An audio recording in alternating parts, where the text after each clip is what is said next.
जय गोपी गणवल्लभा गिरिवरधारी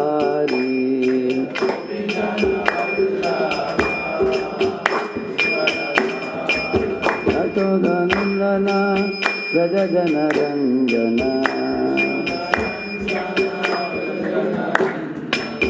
यशोदनंदन व्रज जन Ranjan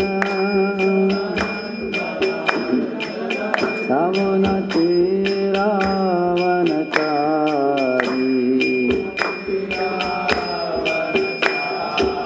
यमुनाती रावणकारी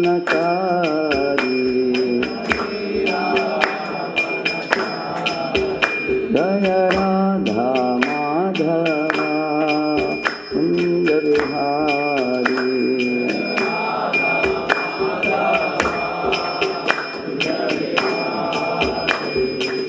Hare Krishna, Krishna Krishna, Hare Hare, Hare Rama, Hare Rama, Rama Rama, Hare Hare. Hare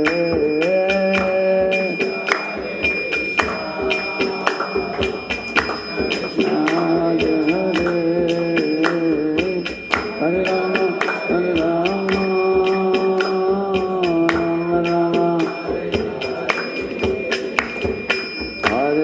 Hare, Krishna, Krishna, Krishna, Hare Hare, Hare Rama, Hare Rama, Ram Rama, Hare Hare, Hare Krishna,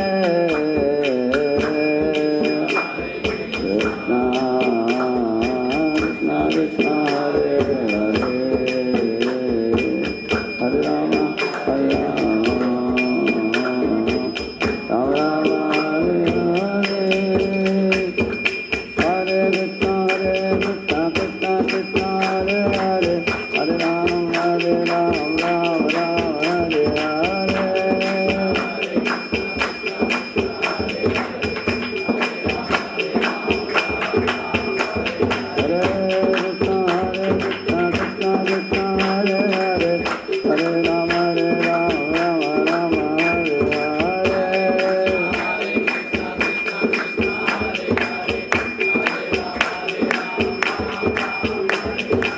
Hare Krishna, Hare Krishna, Krishna Krishna, Hare Hare, Hare Rama, Hare Rama, Ram Rama, Hare Hare. Krishna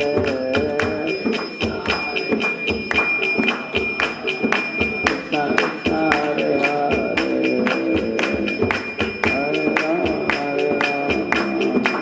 Hare Rama, Hare Rama. Radha Madan Mohan, Radha Madan Mohan, Radha Madan Mohan Ki Radhe.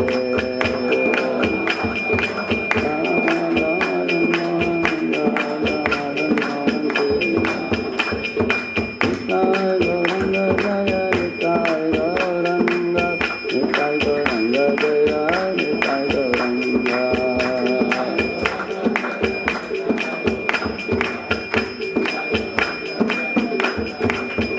Hare Bol, Hare Bol, Hare Bol, Nitai Gaura Hare Bol.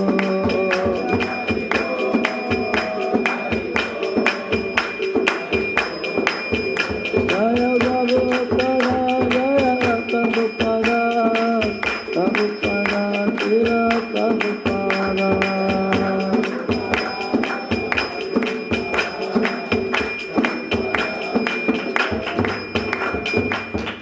पावन हरि नाम संकीर्तन की अनंत कोटि वैष्णव वृंद की। ओम अज्ञानतिमिरन्धस्य ज्ञानाञ्जनशलाकया चक्षुरुन्मीलितं येन तस्मै श्रीगुरवे नमः। नमो ओं विष्णुपादाय कृष्णपृष्ठाय भूतले श्रीमते भक्तिवेदांत स्वामिनिति नामिने। नमस्ते सारस्वते देवे गौरवाणी प्रचारिणे निर्विशेषशून्यवादी पाश्चात्यदेशकारिणे शान्ताकल्पतरुभ्यश्च कृपासिन्धुभ्य एव च पतितानां पावनेभ्यो वैष्णवेभ्यो नमो नमः।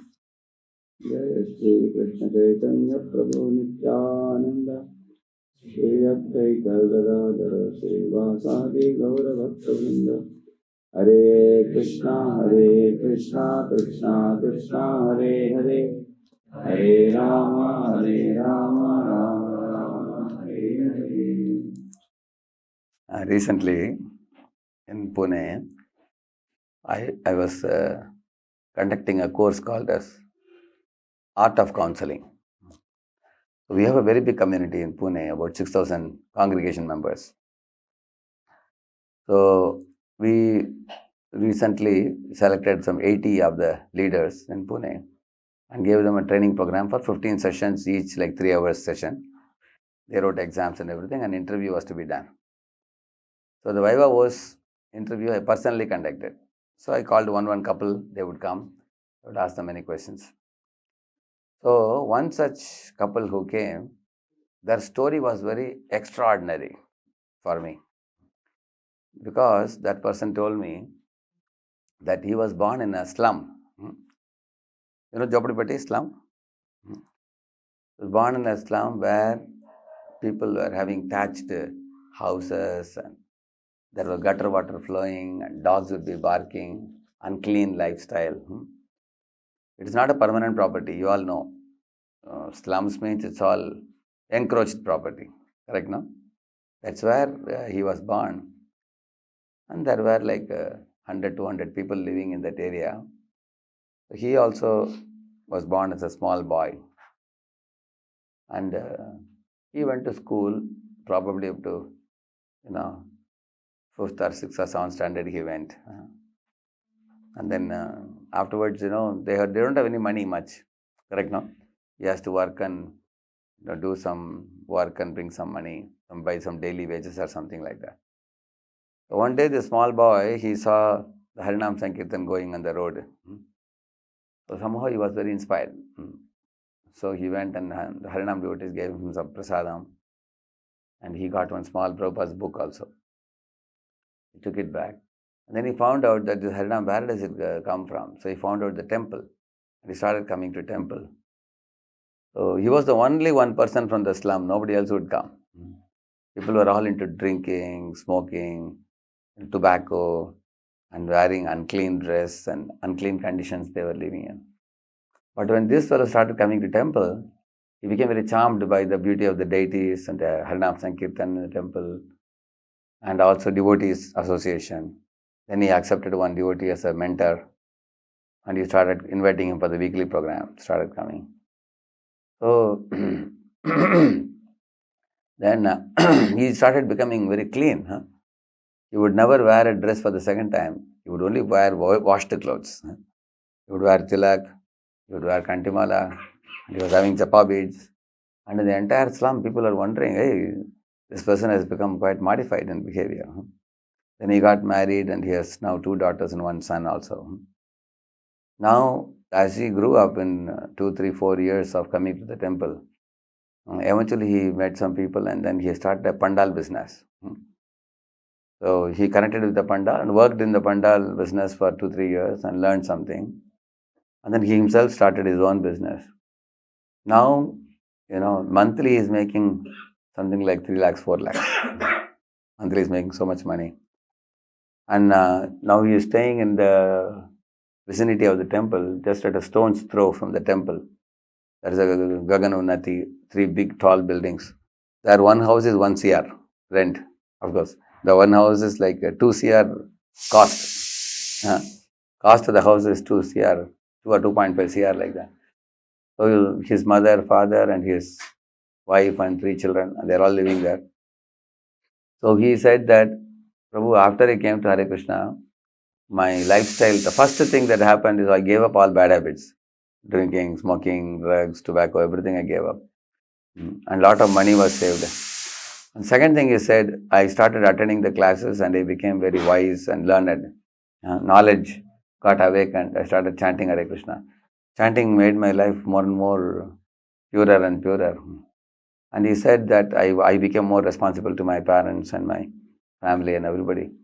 So when I started a business, now my spiritual lifestyle, he says that morning 4:30 to 9 o'clock, I don't do anything else. Fully into Krishna consciousness.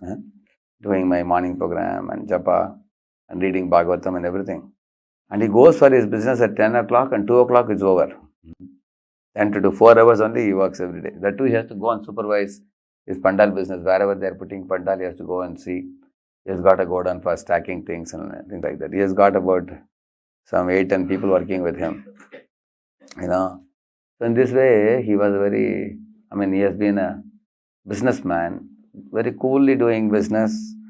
And now he is becoming a counselor in Pune, one of the counselors. So how he went from slum to becoming quite a rich man and how he is flourishing in his life, he was telling a story. And he said, Prabhu, although I have a lot of money now, my heart is in association of devotees and temple, me, my wife, my children, we all come to temple regularly. So he became a very active part of one devotee, one congregation, one counseling group. And not only he just became a member of the temple, chanting and all, but he started distributing Prabhupada books. He himself started preaching in villages, rural preaching and other things. Apart from this, because he gets time, 10 to 2 he works and then he is able to do more preaching and everything. Now he himself has got 30-40 people now with him. So these 30-40 people all are telling him, now we want counseling from you, we want you as our guide. So therefore he joined the Art of Counseling course and now he has become a counselor now. So he said, ISKCON has made me both materially and spiritually progressive. And he said, I don't have to, hear anybody else's story. He said, my own life story, I watched how I went from the slum and came to this platform now.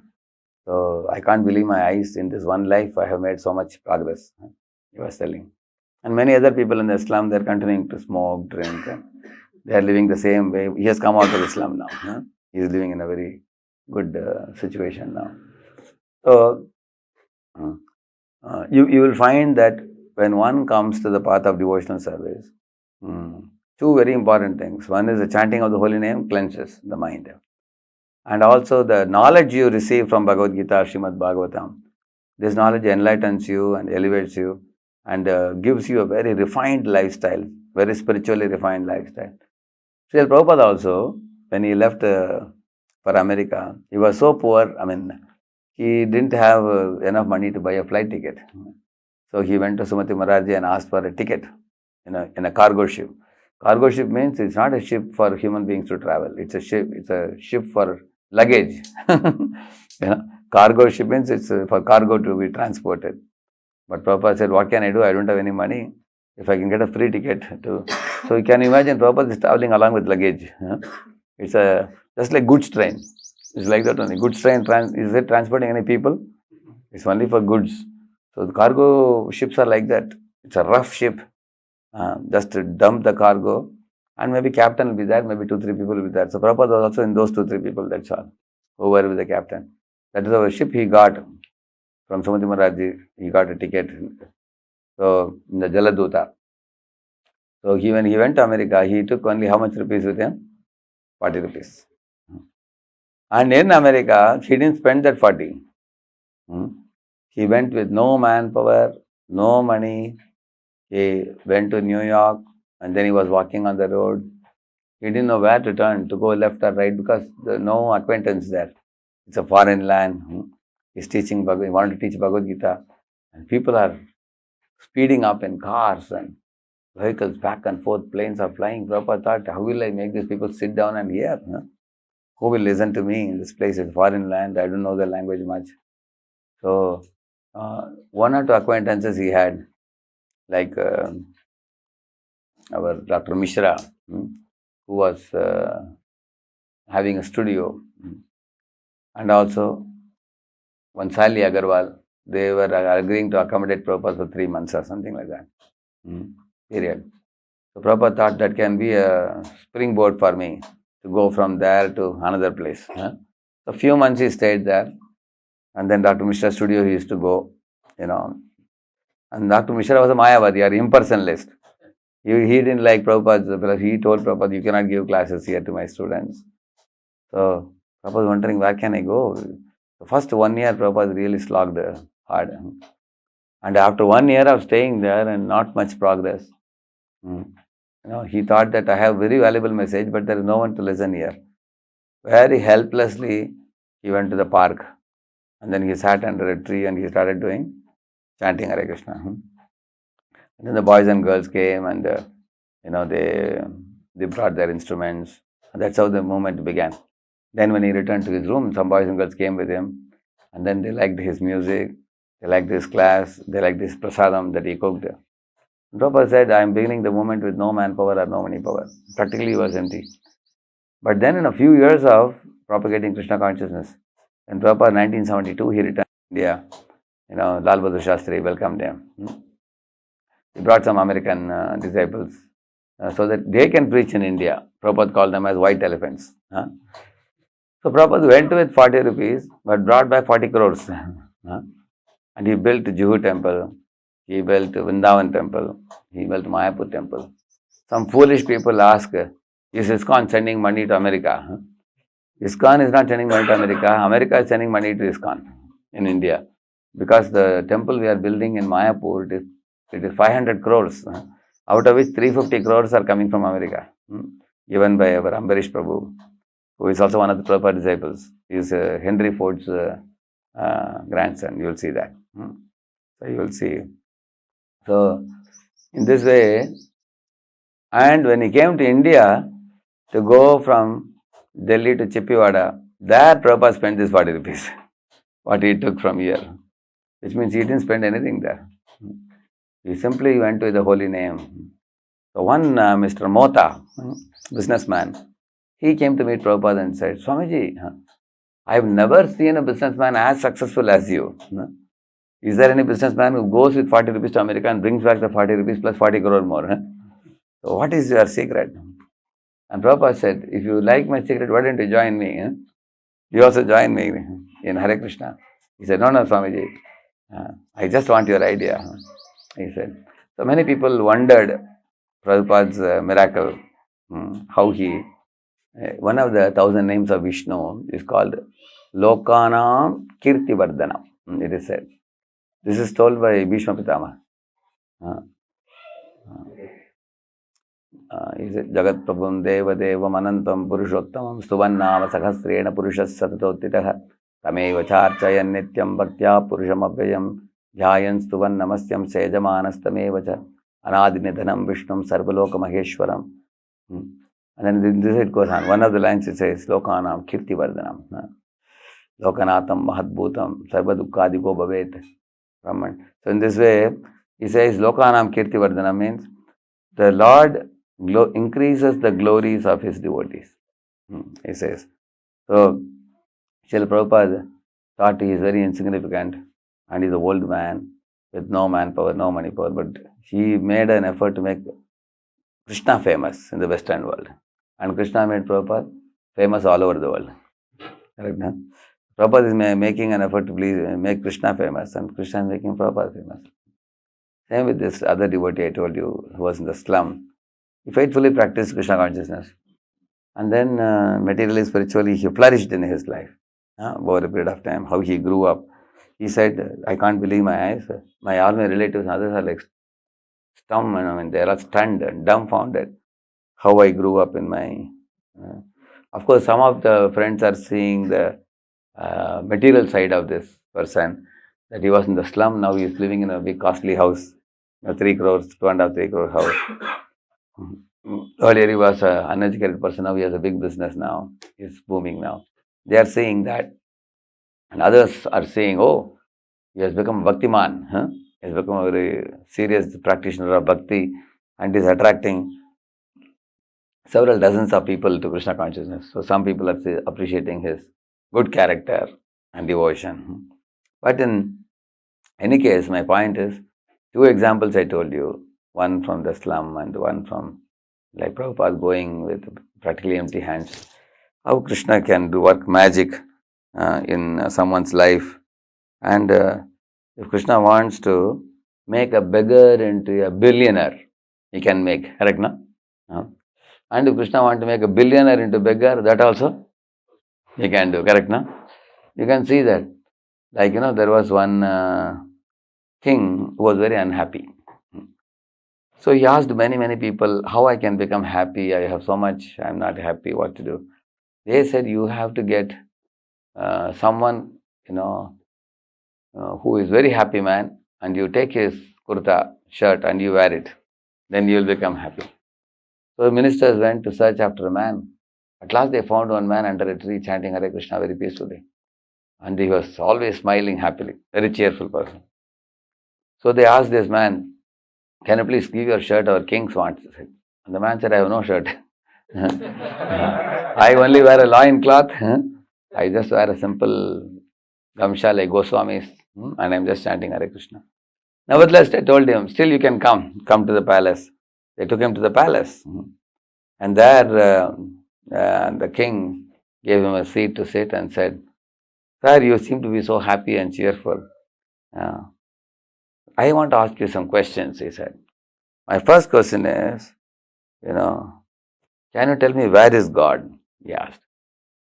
And that person asked the king back, tell me the place where God is not there. Tell me. He is in every atom. God creates millions of universes, he enters the universe. Then he creates millions of atoms, enters all the atoms. Then he creates millions of species of life, enters into heart of every living being. So he is an Anandamaya Pasayam Bhagavan. Tell me where he is not there. And the king said, oh, you are a very intelligent man. Thank you. And then he asked, okay, tell me what is God doing? What is God's activity? I want to know. Because we all have some activity. Engineer, you go to company and work in a job. Chartered accountant, he has some activity. Doctors, they have some activity. So God also should have some activity. What is his activity? He asked. So the man said, this is a serious question, my dear king. If you want me to answer this question, you have to come to my seat and I have to sit there, he said, on your throne. Then only I can answer, he said. King said, okay. Then the king came down. He sat in his seat. And he put this Sadhu Baba in his throne. And Sadhu sat like this and looking here and there. I have the water there. He sat and was just looking here and there. And the king asked, but where is the answer to my question? He said, this is the answer, he said. What is the answer? He said, my dear king, God's activity is, he brings down proud people down and he puts humble people on the throne. This is what he does. I demonstrated this to you. He said, like for example, Vali is very proud. He is stealing whose wife? What is Sugriva's wife's name? Ruma. He stole Sugriva's wife. The Lord brought down Vali. And on the throne whom he put? Ravana also was a very proud fellow. He was stealing different men's wives. So Lord Rama brought him down and put Vibhishan there. Correct, no? Hiranyakashipu was very proud. The Lord brought Hiranyakashipu down and he put Prahlad on the throne. In this way, Lord can make a billionaire into beggar and he can make a beggar into he can do that. So Lord, in this way, Lord can make a simple devotee Prahlad. See, Prahlad was tortured by his father and repeatedly his father tried to destroy him by various means. Could he kill him? One day, his father actually took the sword and came dashing on Prahlad and said, Prahlad, today I am going to cut your head from your body. Let us see where your Vishnu comes from. You have been always saying Vishnu, Vishnu. Tell me, where is he? And Prahlad said, my dear father, there is no place where he is not present. He is in every atom. And the father said, this is how you have been bluffing always. Tell me one place whether he is present or not. And then he showed a pillar and asked, is he in this pillar? And Prahlad said, definitely. Why not? And then Hiranyakashipu was surprised. When he came dashing with the sword, Prahlad is not weeping. Prahlad is not running away. Prahlad is not angry. Prahlad did not take another sword to defend himself. And Prahlad didn't complain to police because his father himself was police. He was a government, no? So Prahlad was just boldly standing like this. And the father asked Prahlad, "Hey Prahlad, where are you getting this strength from? You have the audacity to speak against me, act against me. The whole world is trembling in fear of me. When I move my eyebrows, all demigods are trembling. And they all put the gifts in the front and they run away. And you, tiny Prahlad, you are not afraid at all. Where are you getting this power from?" Then Prahlad said, "My dear father, my power, your power, Brahmaji's power, and all the power of all living entities, they all come from only one source, and that is Lord Krishna, Lord Vishnu. Lord only supplying everybody power. So it's not that your power is different from my power. All our powers are coming from Him, ultimately. And if He wishes to protect me, you cannot kill me. And if He wants to see me killed, nobody can protect me. And I am fully confident of that. So, you will see that although Prahlad was repeatedly facing assassination attempts by Hiranyakashipu, at last Hiranyakashipu wanted to wipe out Prahlad so that he can rule this world forever. Then Lord Narasimha came and wiped Hiranyakashipu out. And Prahlad was ruling the world. You will see that. A small boy. But as soon as Prahlad sat on the throne, he became the king. What is the first thing he did, do you know? He called his ministers and said, "If I have to be a king, I should be guided by saintly persons. Immediately let us go on a pilgrimage now." So he took some of his ministers, boarded the chariot, and they went to Rishabh Hills in South India. There's a place called Melukotai. So in that Rishabh Hills was living one very great saint. His name is Avadhuta Brahman. In the 7th canto we read. So Prahlad Maharaj went and offered him obeisances, and they both had a very good dialogue. You will read in the 7th canto. So that great is Narayana devotee, that Avadhuta Brahman, he said, "Prahlad, I don't speak to anybody. Generally, I keep quiet because everybody in this world is doing useless talk about politics and cinema and sports and everything. But since you are a great devotee of Lord Vishnu, therefore I am going to spend some time talking to you." And then they both had a very good dialogue and question answer and everything, Prahlad. And Prahlad thanked him for the enlightenment he gave, and then went back. So you will see Prahlad, now he is going to take the rule of the world. But he wants to get some guidance from great scientific persons so that he can rule the world in a very mature way, proper way. Correct? Now, how a king should rule the world. He wanted to learn that. Which means, when one is a devotee, you can be king of the world, like Prahlad. There is one shloka about Ambarish Maharaj. Griheshu dareshu suteshu bandhushu dipottamasyandanavaji vastushu akshaya ratnambaranambaradishu anantakosheshu akarot asanmatim. This verse says, Ambarish Maharaj had many wives. He was a king. He had many queens. Griheshu, Dareshu, big palace in which he was living. He was wearing very costly dresses, costly garments and ornaments also, necklaces and armlets and bracelets. Had golden chariots, had horses, had elephants, huge army. Everybody saying, "Ambarish Maharaj, padar rahe hain," dhan, dhan, dhan. Every day, you will get such a welcome. When he goes to the court, they will shower flowers. Correct, no? Such great opulence, living in a big palace. So, this is Ambarish Maharaj. That's what this verse says. Although he had all these things, he was not attached to any of these things because he considered all these things temporary. He said.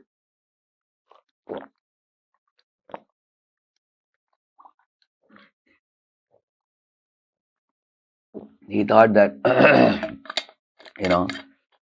what are these pleasures? Palace, wife, children, horses, elephants. They are called here today, gone tomorrow. Pleasures. What pleasure? Here today, Yeah. They are not going to be permanent. Just like you lie on the top of your roof of your building in the night, you will see some clouds moving in the sky. Suddenly, you may be thinking that, oh, there's a beautiful palace. The clouds will form in a group in such a manner, they look like a palace. And then you are also thinking, I am a king going on the horseback. Tagadak, tagadak, tagadak. Maybe driven by horses, big coach. I have my queen, and we both are going to the palace. We're thinking. Then after half an hour of sleeping, you open the eyes. Palace is dissolved now. Now you find the elephant type. A cloud has changed its shape like a elephant, like that. After some time, you open your eyes. It looks like a cat, small cat. After some time, you see there are no clouds. All are gone. Only plain sky now. Every half an hour, we all used to sleep on the terrace when we were small kids. We keep watching and commenting out every half an hour, 1 hour. When you wake up, you find that this is called as here today, gone tomorrow. Similarly, in this world, just as the clouds show some shape and go. Similarly, what happens to the soul? When the soul is residing in a particular body, according to your good and bad acts of the past, you are put in a certain family. Every one of you sitting here, there are people who are, not having this education that you are getting. You are getting some engineering or something. There are people who are not even able to come up to degree. They don't have money, correct now. And there are people who are ahead of you in academics also. Similarly, there are people uglier than you. There are people more handsome than you. You agree? There are people poorer than you. There are people richer than you. You will always find. So all of us, according to the prarabdha karmas, we are rigidly put in a certain type of family. So a certain type of situation. Did you decide your face cut, any of you here? Did you decide the color of the skin, pigment of your skin? Did you choose your parents? You didn't choose any of this. Recently, Anil Ambani has become grandfather now. Sorry, Mukesh Ambani. Mukesh Ambani. So it came in the paper. So a small baby boy. So they are very happy that Vamsha is continuing. Correct? No? He has his sons and then his grandson has come. This child is just a tender child, about 2 months or 3 months. Slowly, child opening his eyes now. As soon as he opens eyes, he is owner of 1,000 crores, several thousands of crores. I mean, in this life, what hard work did he do? Think about it. He can't even catch anything. He's a small, tender baby, But in his account, big money is coming, correct or not? Correct, no? So you will see that because he has done homework in the previous life, and he is getting the fruits of that in this life. Purva janma arjita punyam agre dhavati, it is said. He is reaping the fruits now. And in the same manner, all of us, whatever good you did, for that you will reap the fruits. God doesn't interfere with this. Similarly, whatever bad you did, you will suffer for that. So Shastras say, if you did good, you will have a handsome body, you will have a very high education, you will be very intelligent, you will be born rich, you will have a healthy body, you will eat very good food, and you will have a peaceful family. These are all due to punya.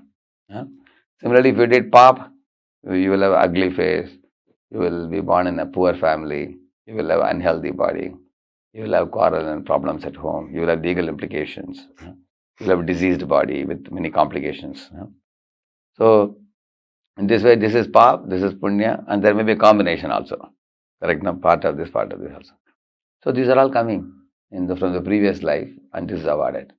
So, somebody may say, if you say that everything is destined, do you mean to say we should not work hard at all? If you can't make our lives better? People ask such a question. Actually, destiny only tells you what rewards from the previous life are awaiting you. But after you get those rewards, how you will spend it, that is not destined. For example, say, is there anyone working here in job here? Anybody? You can raise your hand. Okay, some of you are working. See, whatever work you did, the company gives you salary, right? Does the company dictate to you how you should spend the money? That is in whose hands? Your hands. Karma is also like that. Destiny will bring you results and you will keep the result on your table and go away. After that, how you want to spend that results is in whose hands? Your hands only. Like now, Mukesh Ambani's grandson now. As soon as he opens his eyes, he has become multi-millionaire or something like that. But when he grows up, how he will want to use his money is in whose hands? His hands. Correct, no? So, in this way, then if he uses the money properly, then again he can create a bright future. Correct, no?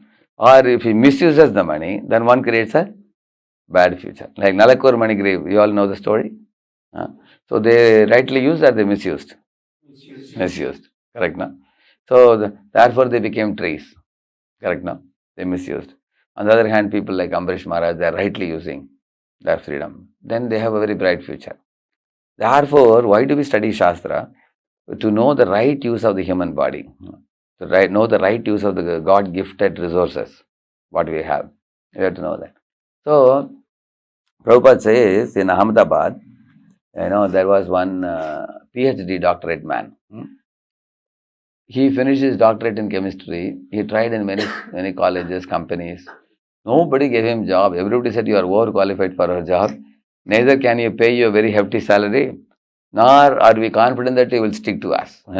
Because you are likely to hop and jump from one job to another because you are highly qualified man. He told them, no, please have faith in me. I will stick on. They didn't hear.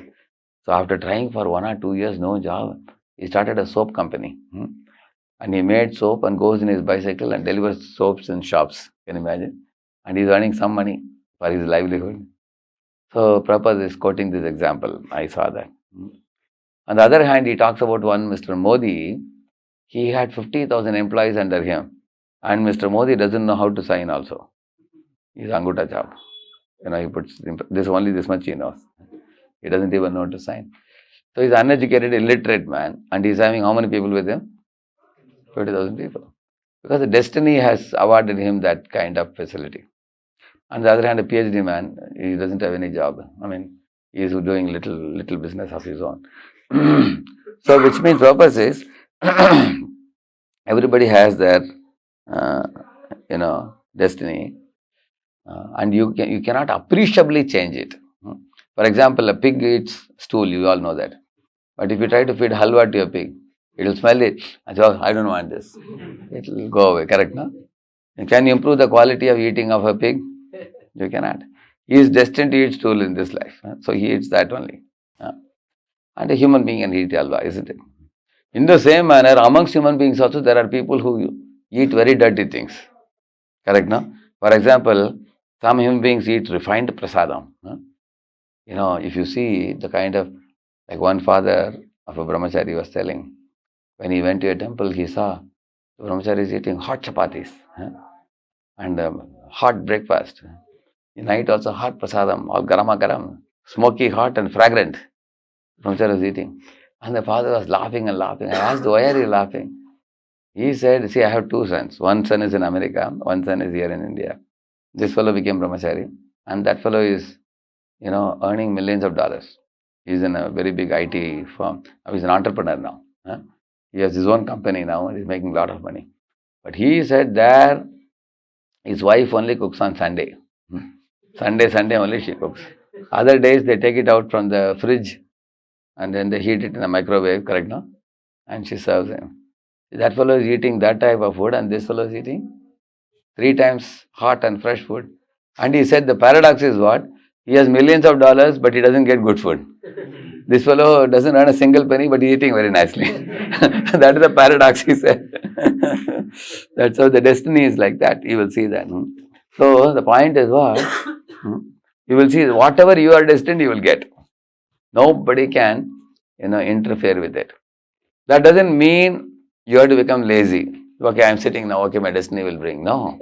We have to do some moderate amount of work. For example, 8 hours of job you do, 8 or 9 hours of job. Whatever is due for you will come to you. Just like, say, if a bird gets up in the morning in the nest, it has to just fly 1 kilometer distance. And there are a lot of fruit-bearing trees. Pluck some fruit and bring it back to the nest. Feed it to the wife and children and he can eat and relax. Correct, no? Little effort. And God is so kind. If you see Krishna's creation is amazing. He has created in the forest fruit-bearing trees, millions of fruits. Many fruits are actually falling on the ground. There is no one to eat. Somebody may ask, why God is producing more than what these birds want? Because God is concerned that none of my children should go hungry. and they should get enough. Just like my mother used to pack up prasad for my journey, I always used to scold her because whenever I come from home to this side, in the train when I would open the prasad, it will be for 5 people. I would say, for one person, why are you packing so much? She would always say, no, you should not fall short. No. But what will you do with so much prasad? Then she would say, okay, if you have finished, you give it off to beggars. But you should not fall short. You should always give more. Like that, you will see the birds get abundant food. Have you ever seen any bird or any other creature saying that, sorry, we are suffering from, no food for us? Have you seen? See, if you go to the African forest, the jungle, the elephants, they eat tons of grass. Is there any scarcity for them? Tons. We eat in pounds, not even kilos. And they are eating in tons. Did that elephant go to college to earn a degree? Saying that, without a degree, I cannot get my food. But he is destined for the grass, he is getting it.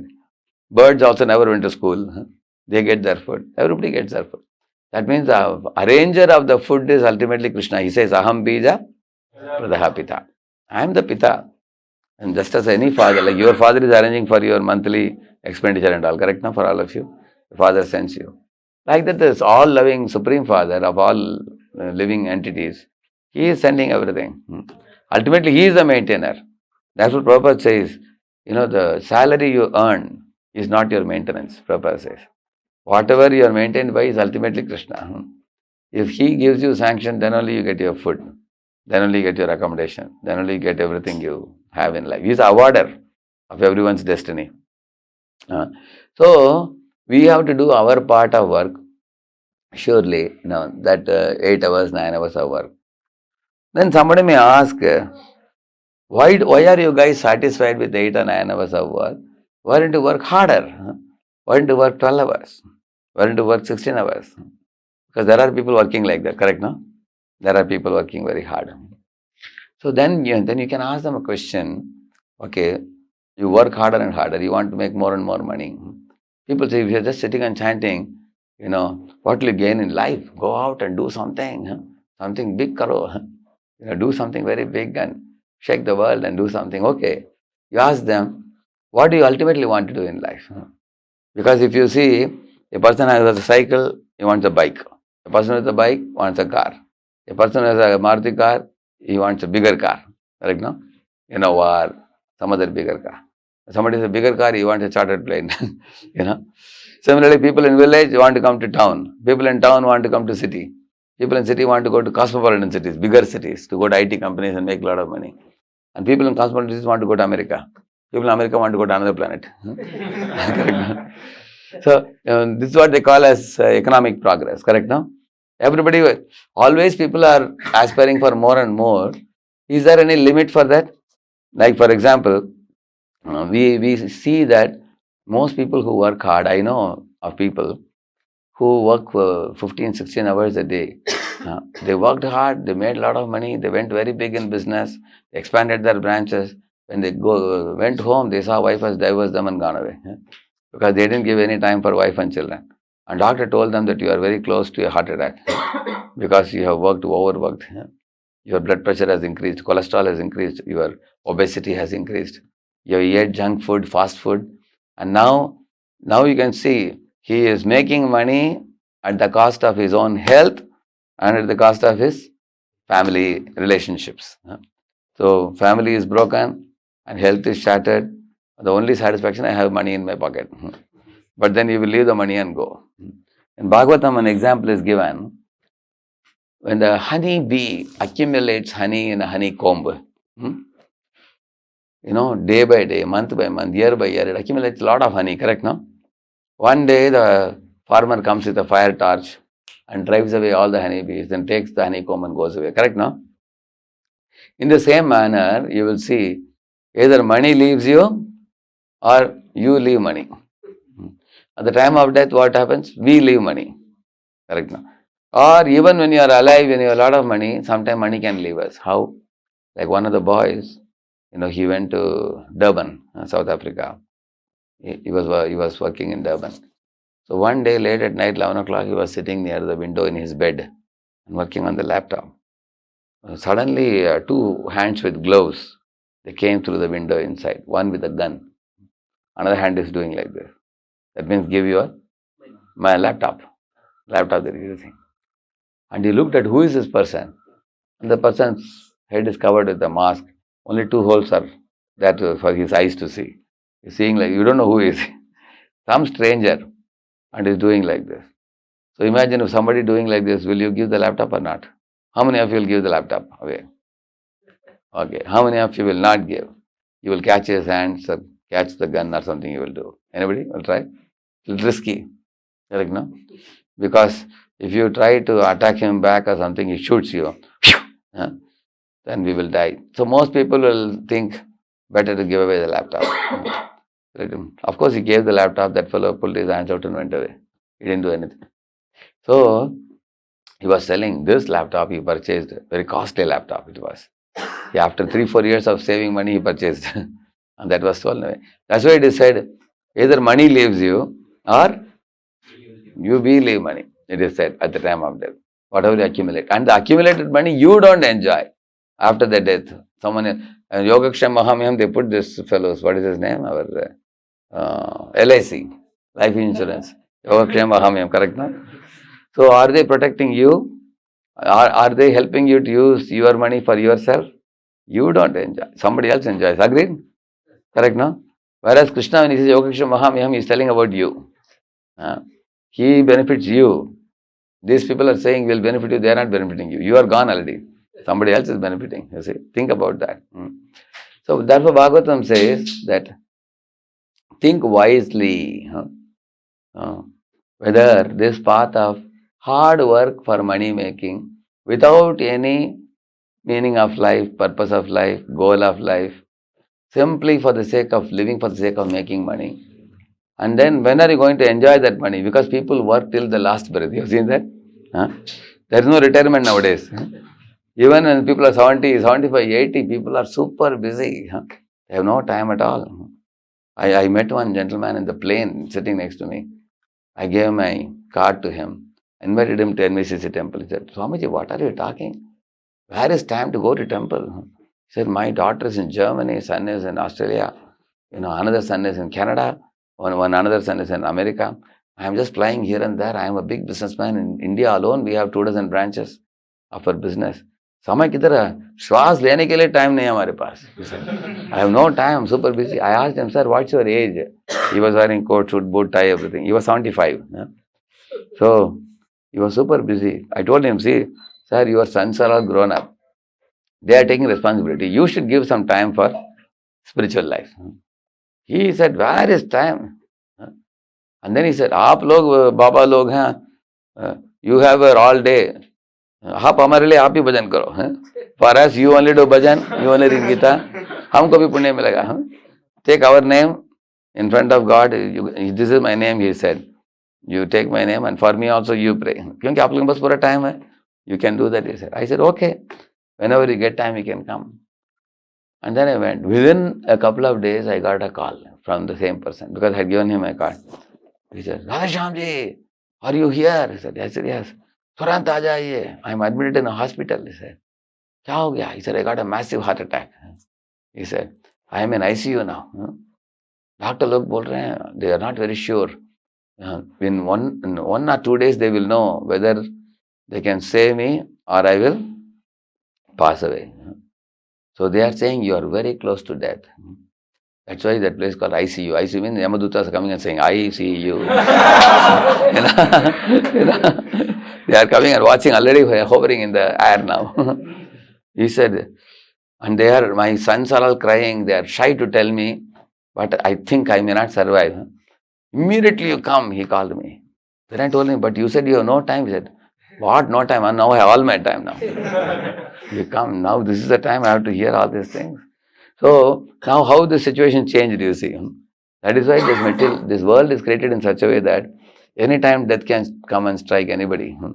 Children died in COVID time, correct? No? Youths died in COVID time. Old people die. Ultimately, even if somebody survives till 100, will anybody survive beyond that? So, ultimately, body is a perishable phenomenon. And the money we save, either money will leave us or we will leave the money. So, therefore, what the scriptures say, definitely you need money. We don't say you should be lazy. Krishna also says, Shariram kevalam karma kurvan napnoti kilbisham. He says that for keeping body and soul together, everybody has to work in this world. Even we are sadhus, it's not that sadhus are sleeping. Right from the morning, 3 o'clock, we get up, night till 9 o'clock. All day, except 6 hours of sleep. 18 hours our life is for Krishna consciousness only. We work very hard. You will see that we go for book distribution, we go for preaching, we make PPTs, we attend the whole morning program.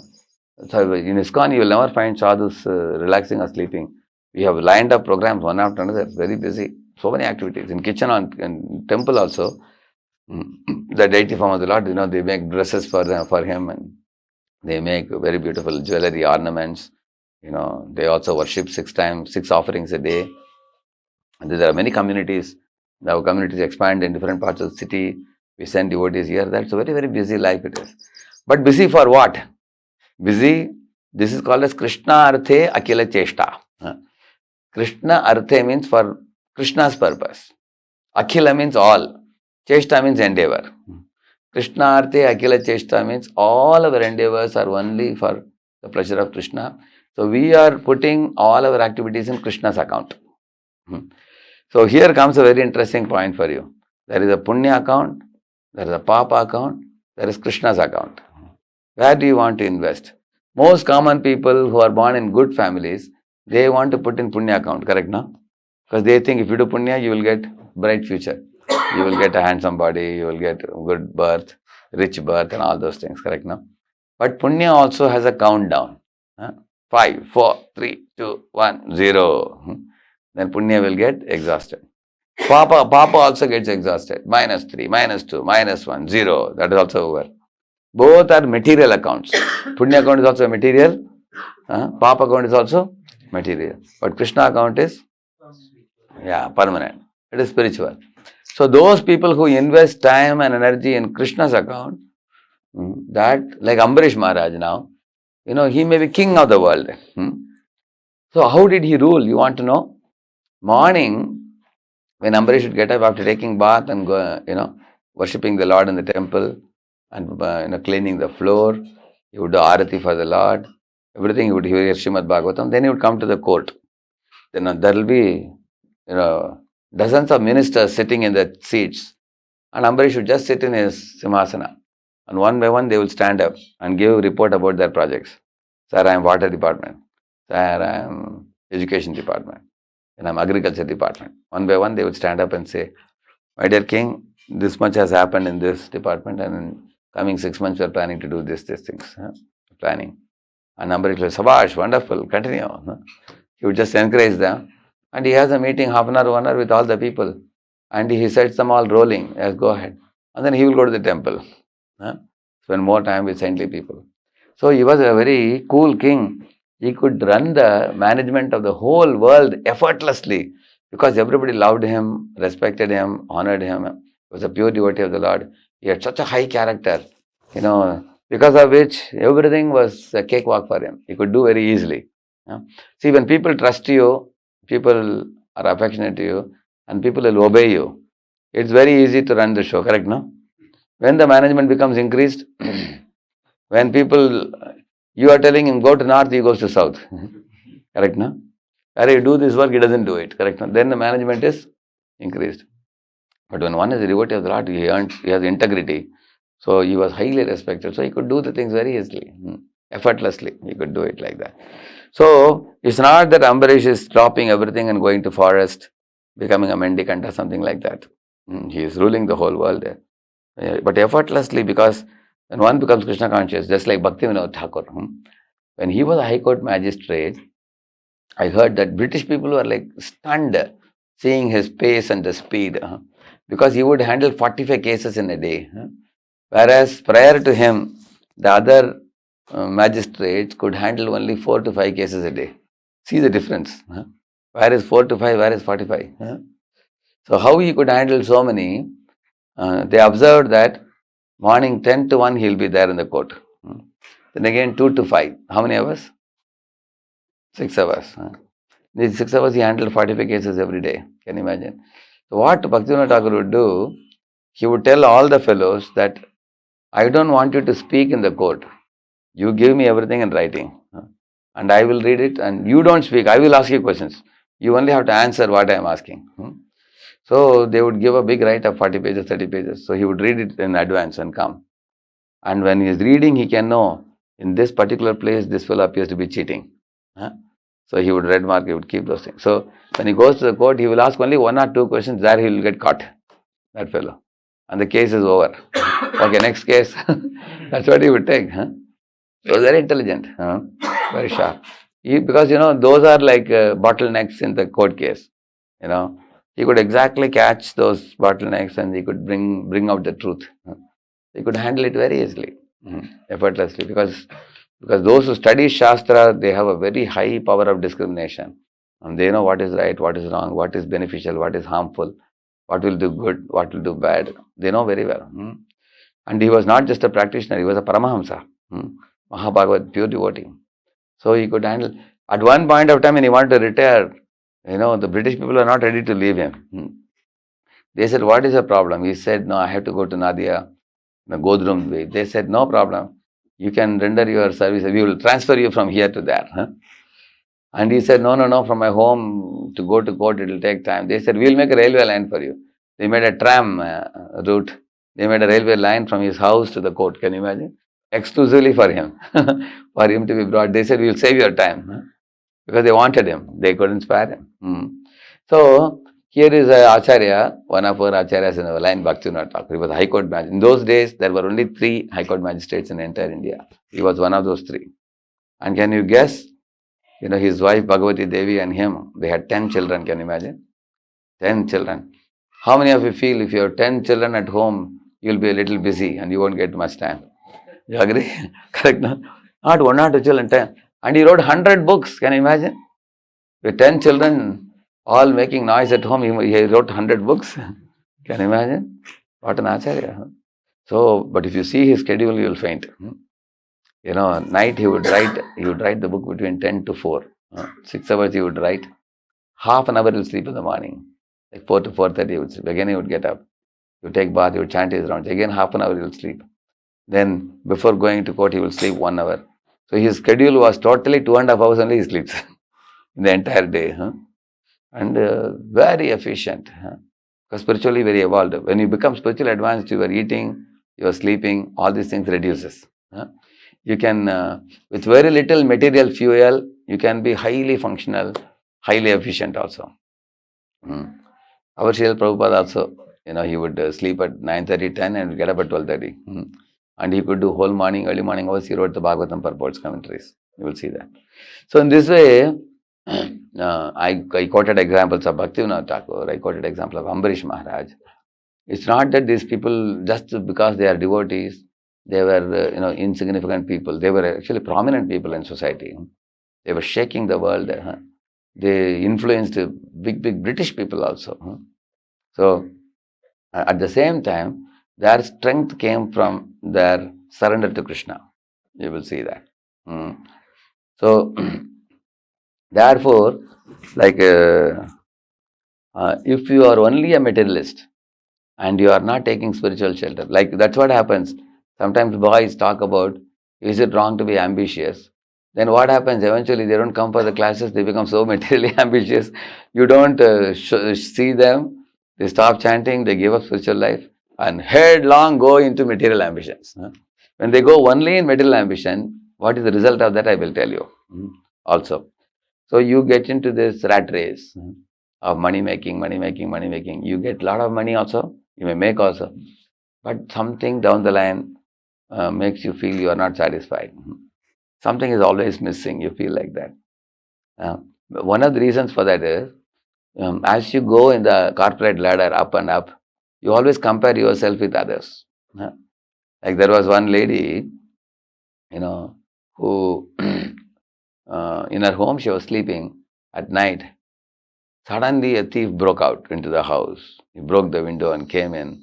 She screamed and called her husband. Both of them caught up the thief, put on the light. And thief said, shh, if you shout, I will stab you. He said, both the husband and wife said, we won't shout. Don't worry, we won't shout. What are you going to do with us? So he said, see, you have costly necklace. I have come to steal it. Give me the necklace, I will silently go away. And then your life will be spared, he said. I have to go. Yeah. So, she immediately took out the necklace and gave. And then he said, he was about to leave. Then the lady came running to the thief and said, hey, thief, wait a minute. My neighborhood lady, she has a similar necklace because we both purchased together. Now you know the reason why. She said, see, you took it from me, you should also take it from me. Please don't leave her. Otherwise tomorrow she will have and I won't have. So in material, progress means pulling others' leg. That's what Duryodhana also thought. Duryodhana thought that if Pandavas should not flourish, how can they flourish and I perish? No, they should be brought down. That was his program. That means his constant contemplation was how to destroy the Pandavas. And finally he himself got destroyed. Hiranyakashipu's constant contemplation was how to destroy Prahlad. He himself got destroyed. You will see that. Ultimately Prahlad flourished, Pandavas flourished, you see. Because they had Lord on their side. Pandavas are kings of the whole world, is it not true? They are kings of the whole world. That means if you are getting into only a material program of ambition, that ambition eventually will turn into greed. Why it turns into greed? The reason I will tell you. Krishna says that Dushpurena Analena cha, he says. If you pour petrol into fire, don't expect that petrol to subside the fire. Rather, it will increase the fire. Is it not true? Similarly, in material life, if you are trying to grow in your ambitions without taking Krishna with you, actually Krishna's holy names, Krishna's holy spiritual literature like Bhagavatam, Bhagavad Gita, and Krishna conscious devotee lifestyle, this will give you satisfaction. Along with that, whatever ambition is destined for you and whatever you can accumulate in 8 hours, 9 hours, you are working and then you are getting. With that one should go. So material life, spiritual life will be like a railway line. Like you have spirituality, you have material ambitions, they should go hand in hand. Mamanusmara yuddhyacha, Krishna says. Remembering me, you fight the battle. He says like that. So otherwise, we will see that 2 things I told you. Without Krishna, if you try to grow in material ambition, greed is produced and insecurity is produced. So this lady was insecure, correct, no? Duryodhana was also insecure. And another thing is the greed is produced. How the greed is produced, I heard another interesting story. Once upon a time, a king was sitting in the court and he saw one of the soldiers, not the soldiers, one of the servants working in the palace. He was always whistling and joyfully, he was moving his hands in a very joyful manner, singing songs and in a jubilant mood always. So the king called the minister and said, hey, look at this fellow. He is actually a servant in my palace, but he is so happy. He is always joyfully singing and practically dancing, happily going. But look at me. I am the king of the whole country. I am miserable. Why is it so? Then the minister said, King, we can call and talk to him. So he called the person and asked him, what makes you so happy? He said, then what? See, above my head there is a roof. I have a small thatched hut in which we live. And I have a good wife. I have good children. By God's grace, I earn enough money to run the family. Life is going on. There is no problem, he said. Therefore, I feel it's God's grace that I got a government job in the palace. I am very happy, he said. Now the minister said, after sending him away, now wait and watch. After 1 week, he will not be so happy. I will show you how, he said. Then after 1 week, the king saw this fellow had gone berserk, gone mad practically, this same servant. He was very miserable. He looked very morose, practically in tears. The way he was coming, going, king saw, what happened to this fellow? He called the minister and said, what did you do to this fellow? He has become so miserable. And the minister said, I didn't do anything big. I kept one pouch with 99 gold coins just behind his house, the garden. And then his wife and the husband, when they went to the garden, suddenly found the pouch. Wife was shocked. My Lord, gold coins.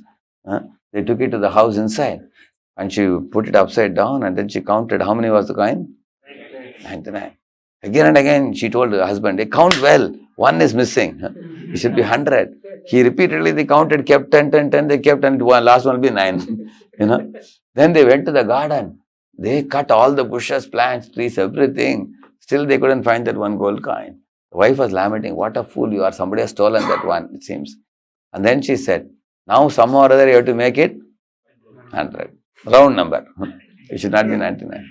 And the husband asked, what do you want me to do? She said, you have to do night shift. One more job you have to do. You have to bring money. So you have to do 3 jobs. One before going to court and one after coming from the court. Morning 3 hours job, then court job, then evening 3 more hours job. She said, you have to work hard and next 5 years get one more gold coin and we will attach it to this. It will become 100. Therefore, that fellow became miserable. Understand? No? So this is a story of how the 99 gold coins made him miserable. Correct? No? That means what happened to his wife? She became greedy. You will see that. So when you go from need to greed, you have to bleed. That is the result. So in this way, ambition means you are driving your Maruti at 80 km/h, which is economic speed. That is ambition. Over ambition means you are driving it at 130 km/h. How long can you run like that? The Gadi will get worn out. Similarly, if you have over ambition means working 16 hours a day. Ambition means 8 to 9 hours you work. Whatever is destined for you will come. And then be Krishna conscious. That gives you satisfaction, peace of mind, focus and everything. And you have a balance. Morning for Krishna, daytime for profession, evening for family. You divide your day like this. Then family is happy, profession people, they are happy. And your time for Krishna, you chant in the morning. So this kind of balance is required. Material spiritual balance if you keep, then you get satisfaction, happiness in life, which is also wanted, correct? No? After all, the purpose of over-ambition also ultimately is what? Satisfaction, correct? No? Do they get satisfaction? They only burn. Then what's the use of that over-ambition? So therefore, what we say is, Prabhupada said, aim at the rhino, he said. Aim at the rhino means have great ambitions in life, but in Krishna service. Because material life, Prabhupada didn't say, you work so hard. If somebody wanted to make a lot of money, Prabhupada said, yes, you make $1 million and give half of it to Krishna service. Prabhupada said, okay, any of you have decided to go abroad and make a lot of money? Yes, you make a lot of money. So when you make a lot of money, give, 50% of your earning to Krishna service. People become shocked. My Lord, really? I have to give to Krishna? Yes, you can be extremely over-ambitious, but if you give half of it to Krishna, then Krishna will also give you sadbuddhi. That money which you give him, that will actually sanctify your rest of the money and will give you a focus and direction in life. How not to get entangled like Duryodhana or Dushasana or Hiranyakashipu and all these fellows. Correct, no?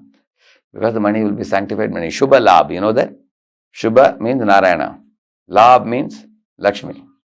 If you don't have Shubha, what remains? Labh. That's only Lakshmi. If you keep only Lakshmi, he wanted Ravana. So he got destroyed. Because Labh becomes Lobh. When you don't have Narayana with you. If you want only Lakshmi, anybody knows Lakshmi comes in which Vahan? See, when Lakshmi goes with Narayana, she goes in Garuda. Correct, no? But when Lakshmi is alone, what is her Vahan? Anybody knows? Owl. And owl is awake at what time? Yeah. And that means those people who only want money, they do nighttime activities. And nighttime activity means prostitution, drinking, smoking, all tamoguni activities. That means if you have only money without Krishna, we will get degraded. But if you have money with Krishna, then Lakshminarayan will come in Garuda and take you back home, back to Vaikuntha. Correct, no? So therefore, we should worship them together. Like you see, Radha Krishna, Lakshminarayan, Sitaram, we worship them together. So, and Prabhupada taught this, that we should learn to worship the divine couple together. Don't try to possess only Lakshmi. Don't have ambition only for money, then we become mini Ravana. So let us have ambition to serve the divine couple. And if any of you have a very strong aspiration to be rich, if Krishna also makes a plan to make you rich, he will make you rich. But make sure that you don't forget Krishna. Always remember Krishna, never forget him. Smartavyam satatam vishnum vismartavyam na jatu chit. This is the goal of life. Along with that, you do whatever you want in life aligned with Krishna's guidance in the scriptures. So Krishna is there, but at the back of it, slowly slips away and absorbed in good ambition. Begin with good ambition or good understanding, Yeah. slowly slip away from Krishna. So therefore, they can make it a policy to live with devotees. If they are living in the center, their ambition will be nicely trimmed and shaped in a way that they will not forget Krishna. One more thing. Those devotees who want to go to USA, how they can be, apart from Most important thing of boys coming to USA, you should be a man of character. Especially in dealing with opposite sex, you have to be very strict. Honest avoidance of opposite sex. That is one very vital thing, because in America, many of the men, women, they don't know the culture. It's not that they are bad. I can say they are innocent and ignorant. They don't know. Smoking, drinking, roaming with women is all very common sight there. One Ajamila saw one bad sight in the forest, but in America, you'll see everywhere. Yeah, every now and then you'll get to see it, so you have to be very careful. Actually, if you are going for practicing Krishna consciousness and preaching, that is your main goal, and you are confident of keeping away from impurities there, then you can do a very great service there, very laudable service. And most, there is a great dire need for preachers there, preachers, mentors. money making is the ambition then. No, money makes also all right. They can make money also and come back. But if you stay there, your money cannot, if you're going to stay there, it's like India only. But if you work for 4 or 5 years, make money and come back, then they will save good amount of money. They may earn 6 times, 10 times like India there. Srila Prabhupada ki, God Bhakta Vrinda ki. Thank you very much. One question I can take.